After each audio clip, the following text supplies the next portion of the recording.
ಉತ್ತರ ಪ್ರದೇಶದ ನೂತನ ಮುಖ್ಯಮಂತ್ರಿಯಾಗಿ ನಿರೀಕ್ಷೆಯಂತೆ ಯುವ ನಾಯಕ ಹಾಗೂ ಮುಲಾಯಂ ಸಿಂಗ್ ಯಾದವ್ ಪುತ್ರ ಅಖಿಲೇಶ್ ಯಾದವ್ ಆಯ್ಕೆಯಾಗಿದ್ದಾರೆ.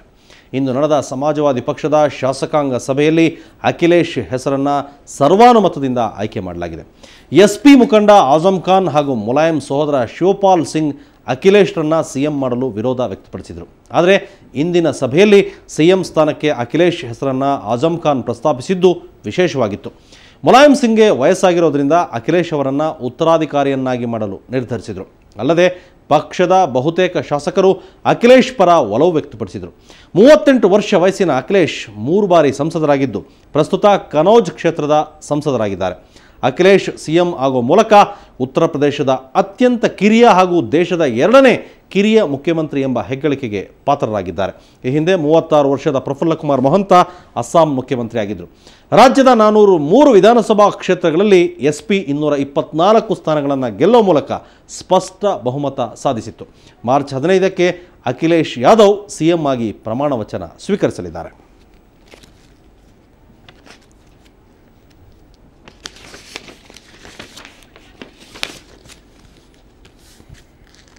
ಈ ಬಗ್ಗೆ ಇನ್ನಷ್ಟು ಮಾಹಿತಿ ಪಡೆಯೋಣ. ನಮ್ಮ ಜೊತೆ ಪ್ರಶಾಂತ್ ಇದ್ದಾರೆ. ಪ್ರಶಾಂತ್, ಒಂದು ಹೊಸ ಪರ್ವ ಆರಂಭವಾಗ್ತಾ ಇದೆ. ಅಂದರೆ ಯುವ ಮುಖ್ಯಮಂತ್ರಿ ಆಗೋದ್ರ ಮೂಲಕ ದೊಡ್ಡ ರಾಜ್ಯ ಒಂದಕ್ಕೆ ಬಹುಶಃ ದೇಶದಲ್ಲೇ ಈ ಬಿರುಗಾಳಿ ಇನ್ನಷ್ಟು ಹೆಚ್ಚಾಗ್ಬೋದು ಅನ್ಸುತ್ತಾ?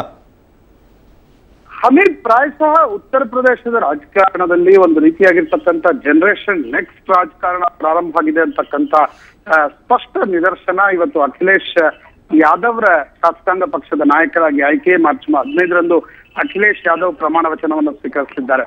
90ರ ದಶಕದ ನಂತರ ಏನು ರಾಮ ಮಂದಿರ ಆಂದೋಲನ ಪ್ರಾರಂಭ ಆಯಿತು, ಅದಕ್ಕಿಂತ ಮುಂಚೆ ಇದೊಂದು ಮಂಡಲ್ ಚಳುವಳಿಯ ಕಾಲದಿಂದ ಕೂಡ ಉತ್ತರ ಪ್ರದೇಶ ರಾಜಕಾರಣದ ಒಂದು ಅಸ್ಥಿರತೆಯನ್ನ ಕಾಣ್ತಾ ಇತ್ತು. ಯಾವತ್ತಿಗೂ ಕೂಡ ರಾಜಕಾರಣದಲ್ಲಿ ಪಾಸಿಟಿವ್ ಸೈನ್ಸ್ಗಳು ಪ್ರಾಯಶಃ ಮಾಯಾವತಿಗೆ ಒಂದು ಬಹುಮತ ದೊರಕಿದ್ದನ್ನ ಬಿಟ್ಟರೆ ಕಾಣ್ತಾ ಇರಲಿಲ್ಲ. ನಂತರ ಈ ಬಾರಿ ಅಖಿಲೇಶ್ ಯಾದವ್ರನ್ನ ಮುಖ್ಯಮಂತ್ರಿ ಮಾಡುವುದರೊಂದಿಗೆ ಮುಲಾಯಂ ಸಿಂಗ್ ಯಾದವ್ ಕೂಡ ಬದಲಾದ ರಾಜಕಾರಣದ ಪರಿಸ್ಥಿತಿಗೆ ಹೊಂದಿಕೊಂಡಂತೆ ಸ್ಪಷ್ಟವಾಗಿ ಕಾಣ್ತಾ ಇದೆ. ಒಂದು 38 ವರ್ಷದ ತನ್ನ ಪುತ್ರನನ್ನ ಮುಖ್ಯಮಂತ್ರಿ ಸ್ಥಾನಕ್ಕೆ ತಂದಿರ್ತಕ್ಕಂಥದ್ದು.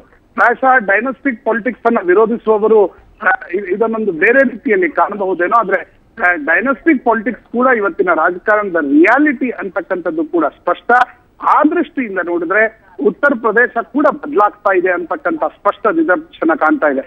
ಬಿಮಾರು ರಾಜ್ಯಗಳು, ಅದರಲ್ಲಿ ಉತ್ತರ ಪ್ರದೇಶ್ ಮತ್ತು ಬಿಹಾರದಲ್ಲಿ ಕೂಡ ರಾಜಕಾರಣದ ಬದಲಾವಣೆಯ ಗಾಳಿ ನಿತೀಶ್ ಕುಮಾರ್ರೊಂದಿಗೆ ಪ್ರಾರಂಭ ಆಗಿತ್ತು. ಉತ್ತರ ಪ್ರದೇಶ್ ಕೂಡ ಬದಲಾವಣೆಯನ್ನ ಕಾಣಬಹುದೇ? ಆ ರೀತಿಯಾಗಿರ್ತಕ್ಕಂಥ ಸಾಧ್ಯತೆಗಳು ಅಖಿಲೇಶ್ ಯಾದವ್ರನ್ನ ಮುಖ್ಯಮಂತ್ರಿ ಮಾಡೋದ್ರೊಂದಿಗೆ ಸ್ಪಷ್ಟವಾಗಿ ಕಾಣ್ತಾ ಇದೆ. ನಿನ್ನೆ ರಾತ್ರಿ ಕೂಡ ಅಖಿಲೇಶ್ ಯಾದವ್ ತಮ್ಮ ತಂದೆಗೆ ಸ್ಪಷ್ಟವಾಗಿ ತಿಳಿಸಿದ್ದಾರೆ, ಯಾವುದೇ ರೀತಿಯಾಗಿರ್ತಕ್ಕಂಥ ಕಳಂಕ ಹೊತ್ತ ಆರೋಪ ಹೊತ್ತ ಶಾಸಕರನ್ನ ನಾನು ಸಚಿವರನ್ನಾಗಿ ಮಾಡಲು ಒಪ್ಪುವುದಿಲ್ಲ ಅಂತಕ್ಕಂಥದ್ದನ್ನ ಅಖಿಲೇಶ್ ಯಾದವ್ ತಮ್ಮ ತಂದೆಗೆ ಸ್ಪಷ್ಟವಾಗಿ ತಿಳಿಸಿದ್ದಾರೆ. ಅಲ್ಲಿಗೆ ಸಮಾಜವಾದಿ ಪಕ್ಷ ಕೂಡ ಬದಲಾಗ್ತಾ ಇದೆ. ಉತ್ತರ ಪ್ರದೇಶದ ರಾಜಕಾರಣ ಕೂಡ ಹೊಸ ಬದಲಾವಣೆಯನ್ನ ಕಾಣ್ತಾ ಇದೆ. ಹಮೀದ್, ರೈಟ್. ಒಟ್ಟಾರೆಯಾಗಿ ಅಖಿಲೇಶ್ ಯಾದವ್ ಮುಖ್ಯಮಂತ್ರಿ ಆಗೋದ್ರ ಮೂಲಕ ಈ ದೇಶದಲ್ಲಿ, ಅಂದರೆ ದೇಶದ ದೊಡ್ಡ ರಾಜ್ಯವೊಂದರ ಬದಲಾವಣೆಯನ್ನು ಗಮನಿಸ್ತಾ ಇದ್ದರೆ ದೇಶಾದ್ಯಂತ ಕೂಡ ಈ ಜನ್ ನೆಕ್ಸ್ಟ್ ಅನ್ನೋದು, ಯಾಕೆಂದರೆ ಇನ್ನು ಮುಂದೆ ನಮ್ಮ ಮುಂದೆ ಲೋಕಸಭೆ ಚುನಾವಣೆ ಇದೆ, ಇನ್ನೂ ಕೆಲವು ರಾಜ್ಯಗಳ ಚುನಾವಣೆ ಕೂಡ ಇದೆ. ಅಂದರೆ ಇವೆಲ್ಲವೂ ಕೂಡ ಒಂದು ರೀತಿ ಮುನ್ನಡಿ ಅನ್ಸುತ್ತಾ ಇದು? ಹಮೀದ್, ಈ ಒಂದು ಪ್ರಶ್ನೆಗೆ ಉತ್ತರ ಪೂರ್ತಿಯಾಗಿ ಹೌದು ಅಥವಾ ಪೂರ್ತಿಯಾಗಿ ಅಲ್ಲ ಅಂತಕ್ಕಂಥದ್ದು. ಆಯಾ ರಾಜ್ಯದ ರಾಜಕಾರಣದ ಪರಿಸ್ಥಿತಿಗೆ ಅನುಗುಣವಾಗಿ ಈ ರೀತಿಯಾಗಿರ್ತಕ್ಕಂಥ ನಿರ್ಧಾರಗಳು, ಈ ರೀತಿಯಾಗಿರ್ತಕ್ಕಂಥ ಬದಲಾವಣೆಗಳು ಸ್ಪಷ್ಟವಾಗಿ ಕಾಣ್ತಾ ಇದೆ.